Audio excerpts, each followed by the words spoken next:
নমস্কার বন্ধুরা, তোমাদের সবাইকে স্বাগত জানাই আমার পাকঘর ফুডিজ কিচেনে। শীতকালের ফুলকপি দিয়ে তৈরি করছি একটা নতুন ধরনের রেসিপিটা হলো কাশ্মীরি ফুলকপি, কিংবা এটাকে ফুলকপি রোস্টও বলা যেতে পারে। প্রথম থেকে শেষ পর্যন্ত তোমরা ভিডিওটা দেখতে থাকো।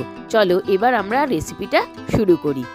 রান্নাটা করার জন্য প্রথমেই নিয়েছি দুটো বড় সাইজের ফুলকপি। এবার ফুলকপি দুটোকে এইরকম বড় বড় সাইজের কেটে নিয়েছি।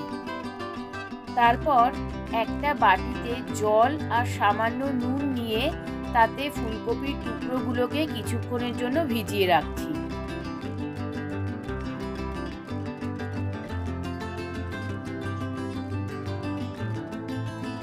মোটামুটি 8 থেকে 10 মিনিট নুন জলে চুবিয়ে রাখার পর ফুলকপিগুলোকে জল ঝরিয়ে একটা প্লেটে তুলে নিচ্ছি। এইবার ফুলকপিগুলোকে ভেজে নেব।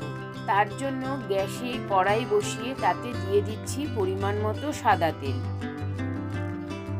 তেলে ফুলকপিগুলোকে এক এক করে ছেড়ে দিয়ে উল্টে পাল্টে হালকা করে ভেজে নিচ্ছি। এবার দিয়ে দিচ্ছি সামান্য নুন। ফুলকপির ওপর দিয়ে নুনটা দিয়ে দিলাম, কারণ এতে ভাজার সময় তেলটা কম ছিটে। দেখো বন্ধুরা, ফুলকপিটাকে মোটামুটি হালকা করে ভাজা হয়ে গেছে। এবার এটাকে একটা প্লেটে তুলে নিচ্ছি। গ্রেভিটা তৈরি করার জন্য কড়াইতে দিয়ে দিলাম আর একটু তেল আর 1 চামচ মতো ঘি। ঘিটা মোটামুটি গলে গেছে। এতে দিয়ে দিচ্ছি 3 থেকে 4টে থেতো করা ছোট এলাচ আর 2 টুকরো দারচিনি। 2-3 মিনিট ভেজে নিয়ে দিয়ে দিলাম 2টো তেজপাতা। তেজপাতাটা সামান্য ভেজে নিয়ে তাতে দিয়ে দিচ্ছি 2 চা চামচ আদা কাঁচা লঙ্কা বাটা। এবার নেড়ে চেড়ে মশলাটাকে সামান্য ভেজে নিয়ে তাতে দিয়ে দিচ্ছি একটা বড় সাইজের টমেটো পেস্ট।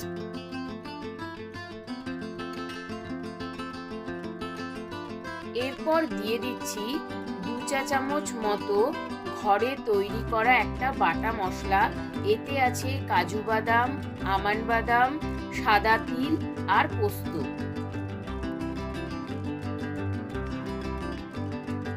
সামান্য নেড়েচেড়ে নিয়ে মশলাটা যাতে পুড়ে না যায় তাই দিয়ে দিচ্ছি মশলা ধোয়া জল। এতে দিয়ে দিচ্ছি 1 চা চামচ কাশ্মীরি লঙ্কার গুঁড়ো।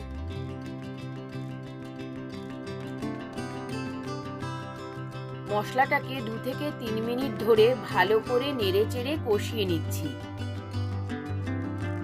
মশলাটা মোটামুটি কষানো হয়ে গেলে এতে দিয়ে দিচ্ছি 2 চা চামচ মতো ঘরে তৈরি করা ভাজা মশলা। ভাজা মশলাটাতে আছে গোটা ধনে, গোটা জিরে, গোটা গোলমরিচ, ছোট এলাচ, দারচিনি, লবঙ্গ আর শুকনো লঙ্কা। এগুলোকে আমি শুকনো খোলায় ভেজে গুঁড়ো করে নিয়েছি।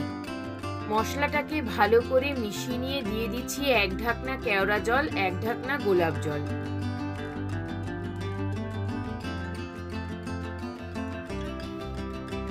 দিয়ে দিচ্ছি স্বাদ মতো নুন।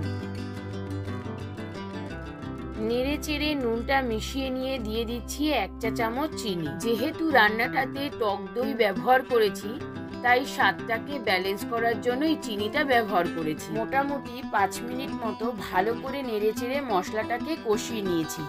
দেখো কি সুন্দর তেল ছেড়ে গেছে মশলাটা। এবার কষিয়ে নেওয়া মশলাটাতে দিয়ে দিচ্ছি ভেজে রাখা ফুলকপিগুলো।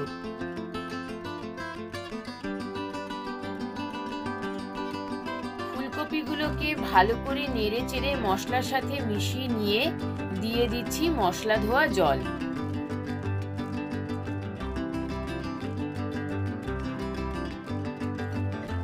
এবার ঢেলে দিলাম উষ্ণ গরম করা 1 কাপ মতো দুধ।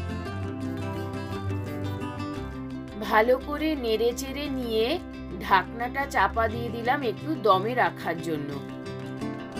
2 থেকে 3 মিনিট মতো দমে রাখার পর ঢাকনাটা খুলে আমি একটু নেড়েচেড়ে দিয়েছি, কারণ এই মশলাটার মধ্যে কাজু বাদাম আর আমন্ড বাদামের পেস্ট আছে, যেটা নিচে লেগে যেতে পারে। একইভাবে এই পদ্ধতিটাকে আমি পরে 2-3 বার রিপিট করেছি। রেসিপিটা আমার তৈরি হয়ে গেছে। এটাকে আমি কিছুক্ষণ স্ট্যান্ডিং টাইমে রেখে দিয়েছিলাম, এবার নামিয়ে নিচ্ছি। রেসিপিটা বাড়িতে একবার ট্রাই করো, আর ভালো লাগলে অবশ্যই কমেন্ট করে জানাবে, আর রেসিপিটা ভালো লাগলে শেয়ার করে আমাদের পাশে থেকে। রান্নাটাকে একটা বাটিতে নামিয়ে নিয়ে রান্নাটা যেমন সুন্দর রং এসেছে তেমনি সুন্দর একটা গন্ধ উঠছে। গন্ধেই আমার জিভে জল চলে এলো। চলো চটপট টেস্ট করে নিই।